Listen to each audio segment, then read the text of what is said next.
médecine, on fait toujours des bilans, on a toujours appris à faire des bilans, à faire des diagnostics et éventuellement à proposer un traitement qui soit chirurgical ou médical. Et puis quand l'ORL ne pouvait plus rien faire vis-à-vis d'un patient qui avait une difficulté auditive, il l'envoyait à l'audioprothésiste. Il y a deux problèmes, il y a des patients qui, même chez l'audioprothésiste avec un appareillage, ne vont pas être améliorés. Et il y a des patients qui vont avoir beaucoup de mal à s'adapter à leur appareillage.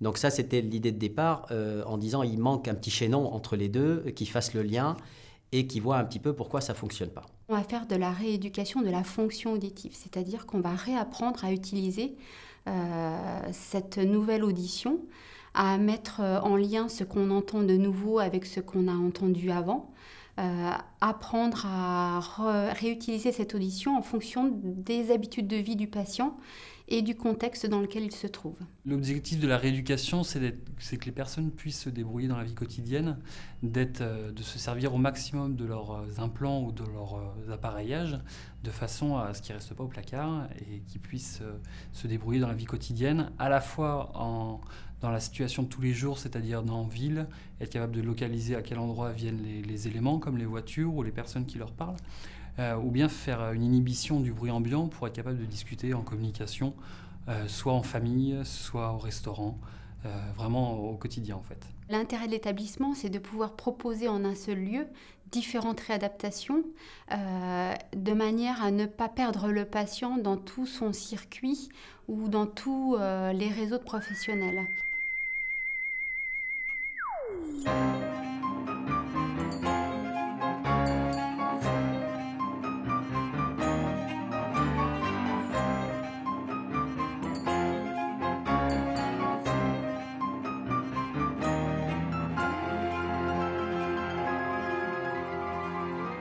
Une fois tous les 15 jours, tous les membres de l'équipe se réunissent, je coordonne cette réunion, et chacun des professionnels va présenter le patient tel que lui l'a vu avec ses difficultés qui relèvent de son champ de travail, de son champ d'action.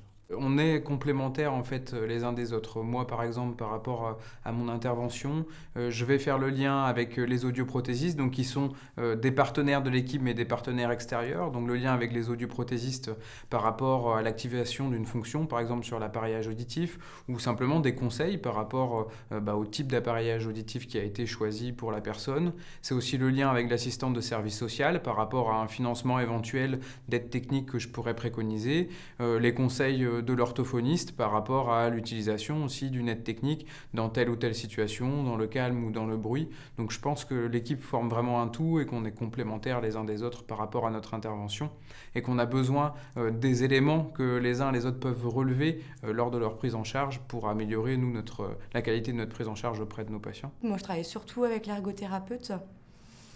Puisque lui va évaluer le besoin d'aide technique et moi je vais pouvoir accompagner les personnes pour pouvoir acquérir ces aides techniques. Donc on va vraiment bosser en partenariat tous les deux. En amont, je recueille donc les informations recueillies par mes collègues et étant le dernier maillon de la chaîne, je reprends avec la patiente donc ses difficultés ou ce que mes collègues ont pu pointer et qui nécessiterait donc d'être approfondi. On sait aussi que ces regards croisés de professionnels au sein du centre sont des regards qui n'existent nulle part ailleurs et que nous sommes sur le 1 + 1 = 3 et non pas le 1 + 1 = 2 dans ces situations-là. Les risques de ne rien faire, c'est le déni. Et le déni va aboutir progressivement au fait que je ne sors plus, je reste chez moi. C'est le repli sur soi. Et puis c'est l'état dépressif et puis l'évolution vers, j'allais dire, un peu l'abandon. On a des personnes, notamment des personnes âgées avec des presbyacousies qui sont arrivées quasiment aux portes de la maison de retraite et pour qui on a pu réenclencher de nouveau une envie de communiquer, la possibilité de rester à leur domicile en toute sécurité. Quel que soit l'âge, il faut tout faire pour retarder la dépendance.